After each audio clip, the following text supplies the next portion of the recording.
اس لیے اس سے باتیں کرنا اور اس سے دوستی کرنا ایک اچھا تجربہ رہا۔ اس کے بعد علیزہ لیم چیک آؤٹ نہیں کرتی اور ہوٹل میں ہی رہتی ہے، لیکن وہ آخری دن تھا جب کسی نے علیزہ لیم کو دیکھا۔ تقریباً 3 سے 4 دن تک علیزہ لیم کا کوئی پتہ نہ چلا۔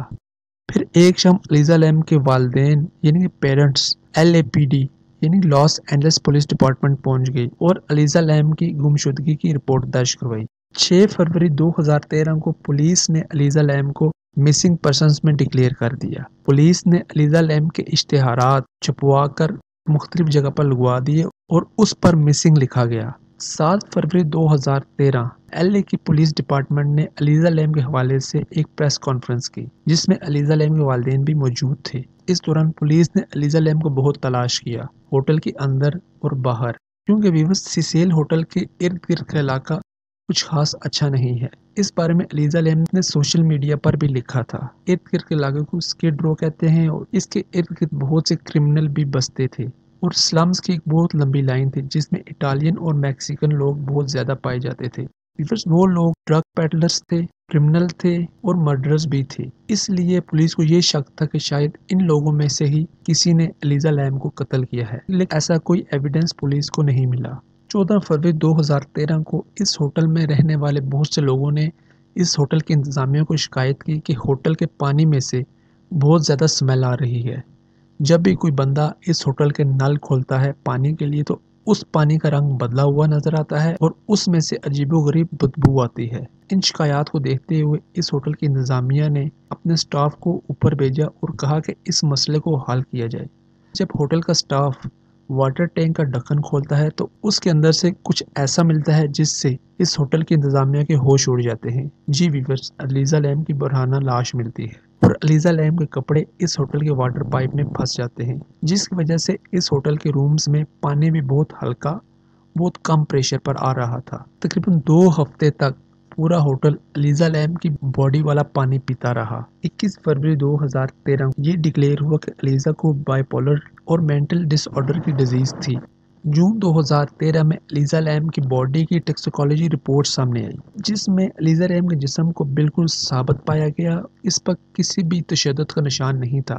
14 فروری 2013 کو LAPD یعنی کہ لاس اینجلس پولیس نے ایک بام شیل پھینکا۔ انہوں نے علیزہ لیم کی ایک ویڈیو ریلیز کی۔ یہ ویڈیو علیزہ لیم کے مرنے سے ٹھیک کچھ دیر پہلے کی تھی۔ ویورز، یہ میری ویڈیو کا دوسرا پارٹ ہے جس میں میں آپ کو یہ بتا رہا ہوں کہ علیزہ لیم کیسے قتل ہوئی۔ اس ویڈیو میں علیزہ لیم کو ایک ایلیویٹر میں دکھایا گیا ہے۔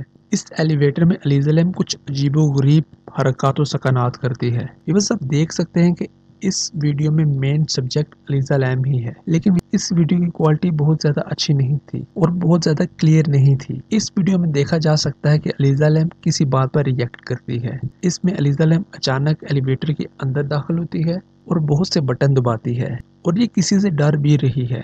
اس کے بعد یہ لفٹ کی دیواروں کے ساتھ چپک جاتی ہے اور ایک کونے میں چھپ جاتی ہے۔ پھر علیزہ لیم سر باہر نکال کر دائیں بائیں دیکھتی ہے اور باہر چلی جاتی ہے، اور اس وقت علیزہ لیم اپنے ہاتھوں سے عجیب و غریب اشارے کر رہی ہے جیسا کہ کسی کو کچھ بتا رہی ہے۔ لیکن عجیب بات یہ ہے کہ اس وقت اس لفٹ میں کوئی نہیں کھڑا تھا۔ اس ویڈیو کے بعد علیزہ لیم کو اس ہوٹل کے اندر یا اس ہوٹل کے باہر کبھی نہیں دیکھا گیا۔ اب اس ویڈیو کا تیسرا پارٹ۔ علیزہ لیم کے مرڈر پر لوگوں نے بہت سی تھیوریاں پیش کی۔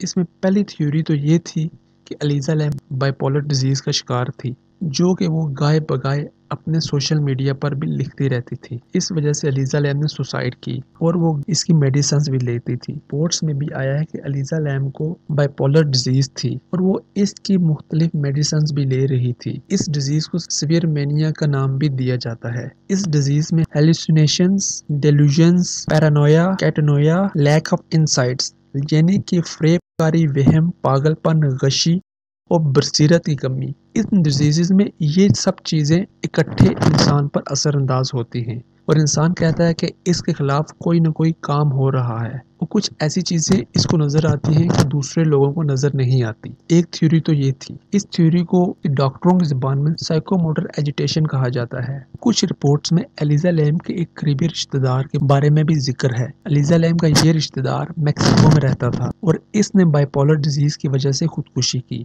یہ ڈیزیز اس کو تقریباً 10 سال سے تھی اور اس نے 35 سال کی عمر میں اسی طرح علیزہ لیم کی طرح ہی پانی میں چھلانگ لگا کر خودکشی کی، اس لیے یہ واقعہ بھی الیزا لیم کی موت کو خودکشی کی طرف اشارہ کرتا ہے۔ اس لیے لاس اینجلس پولیس ڈپارٹمنٹ نے بھی الیزا لیم کی موت کو خودکشی ڈکلیئر کیا۔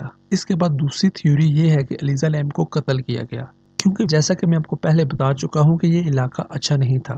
اس علاقے میں اور اس ہوٹل میں پہلے بھی بہت سے واقعات ہو چکے ہیں۔ اس ہوٹل میں 16 سوسائیڈ ہو چکی ہیں، یعنی کہ 16 خودکشی کے واقعات ہو چکے تھے جو کہ ابھی تک انسالوڈ تھے۔ اس کے علاوہ ویورز اس ہوٹل سے 2 سیریل کلر، ایک کا نام جیک رامیرز تھا جس نے تقریباً 14 سے 15 عورتوں کو بری طرح قتل کیا، اور دوسرے کا نام انٹربرگ تھا، اس نے بھی 12 سے 13 خواتین کو قتل کیا۔ ان کو بھی اس ہوٹل میں دیکھا گیا تھا۔ ان میں سے کسی کرمنل نے الیزا لیم کا قتل کر دیا ہوگا، ایک تھیوری یہ بھی تھی۔ اس کے علاوہ تیسری تھیوری سیسیل ہوٹل، جو کہ دنیا میں گوسٹ ہوٹلز میں سر فہرست سمجھا جاتا ہے۔ خیال کیا جاتا ہے کہ اس ہوٹل میں کسی غیر مرئی قوت نے الیزا لیم کا قتل کیا، کیونکہ بہت سے پروفیشنل انویسٹیگیٹر کہہ رہے ہیں جیسے الیزا لیم نے ایلیویٹر کے بٹن دبائے، یہ ایک ایلیویٹر گیم کھیل رہی تھی۔ بس ایلیویٹر گیم ایک ہانٹڈ گیم ہے، جو کہ غلط ہو جائے تو انسان اپنی جان سے ہاتھ دھو بھی سکتا ہے۔ پرسنلی طور پر میں اس بات پر یقین نہیں کرتا، لیکن بہت سے لوگ اس گیم کو صحیح بھی مانتے ہیں۔ اس لیے ویورز بہت سے لوگ کہتے ہیں کہ الیزا لیم کا قتل کسی نہ دکھنے والی قوت نے کیا، جو کہ الیزا لیم کو مارنا چاہتی تھی۔ الیزا لیم ٹمبلر پر بہت سی عجیب و غریب تصویریں پوسٹ کرتی تھی۔ الیزا لیم کسی ڈیمنز یا کسی اسپرٹ سے رابطہ کرنا چاہتی ہے، تو بہت سے لوگ کہتے ہیں کہ الیزا لیم کو انہی اسپرٹس نے مارا ہے۔ یہ تو لوگوں کے کہنے کے مطابق ہے۔ اس سب کو دیکھتے ہوئے میں نے کچھ چیزیں عکس کی ہیں، جیسے کہ اس ہوٹل کے 4 راستے تھے جو کہ چھت پر جاتے تھے، جس میں سے 3 راستے فائر ایمرجنسی کے تھے اور ایک راستہ ریگولر راستہ تھا۔ لیکن اس ہوٹل کا سٹاف بتاتا ہے کہ 3 راستوں پر الارم لگے ہوئے ہیں، اگر کوئی ان راستوں سے چھت پر جائے گا الارم بج جائیں گے، لیکن ایسا نہیں تھا۔ بعد میں پولیس رپورٹ کے مطابق یہ الارم خراب تھے۔ دوسرا یہ کہ جب الیزا لیم ایلیویٹر میں تھی تو ایلیویٹر میں الیزا لیم نے بہت سے بٹن دبائے اور 3 منٹ تک ایلیویٹر کا دروازہ کھلا رہا۔ ایسا بہت کم ہوتا ہے، اگر آپ بٹن دبائیں گے تو ایلیویٹر کا دروازہ کھلے گا اور بند ہو جائے گا، لیکن 3 منٹ تک ایلیویٹر کا دروازہ لگاتار کھلا رہے، اور ایک موقع پر ایلیویٹر کا دروازہ ہلکا سا بند ہونے کی کوشش کرتا ہے اور پھر کھل جاتا ہے۔ ایسا محسوس ہوتا ہے ایلیویٹر کے دروازے کے درمیان کوئی قوت کھڑی ہے، جس کی وجہ سے دروازہ واپس مڑ جاتا ہے۔ اس کے علاوہ یہ بھی ہے کہ الیزا لیم کو بائی پولر ڈیزیز تھی، یعنی وہ مینٹلی ال تھی۔ پولیس رپورٹ میں بھی یہ ہے کہ جب الیزا لیم ایلیویٹر میں تھی تو اس کا نروس بریک ڈاؤن ہو گیا، اس لیے وہ عجیب و غریب حرکات کر رہی تھی اور اس کو ایسی چیزیں نظر آ رہی تھی جو ریئلٹی میں نہیں تھی۔ میرا بھی یہی خیال ہے، الیزا لیم مینٹل ڈیزیز کی میڈیسنز لے رہی تھی، لیکن جب الیزا لیم کی اٹاپسی رپورٹ سامنے آئی تو اس وقت اٹاپسی رپورٹ میں یہ تھا کہ الیزا لیم نے بہت ٹائم سے یہ میڈیسنز نہیں لی، جس کی وجہ سے ہو سکتا ہے کہ الیزا لیم کو اس وقت ایلیویٹر میں نروس بریک ڈاؤن ہو گیا ہو اور الیزا لیم کو اس وقت شدید دورہ پڑا ہو، اور الیزا لیم ایمرجنسی کے راستے سے چھت پر آئی ہو، اس نے واٹر ٹینک پر چڑھ کر واٹر ٹینک کے اندر چھلانگ لگا دی ہو۔ بہت سے لوگ کہتے ہیں کہ واٹر ٹینک کا ڈھکن بہت زیادہ بھاری تھا، اس وجہ سے الیزا لیم اتنی طاقتور نہیں تھی کہ یہ ڈھکن ایک دم کھول سکتی۔ لیکن اس کے بعد کی رپورٹس میں یہ بھی تھا کہ ان میں سے جس واٹر ٹینک میں الیزا لیم نے چھلانگ لگائی اس واٹر ٹینک کا ڈھکن تھا ہی نہیں۔ تو میرے اندازے کے مطابق الیزا لیم کی ڈیتھ کی وجہ بائی پولر ڈیزیز یعنی کہ مینٹل ایلنس تھی۔ الیزا لیم کیسے مری اس کی صحیح وجہ صرف اللہ پاک کو پتہ ہے، ہم صرف اندازے لگا سکتے ہیں۔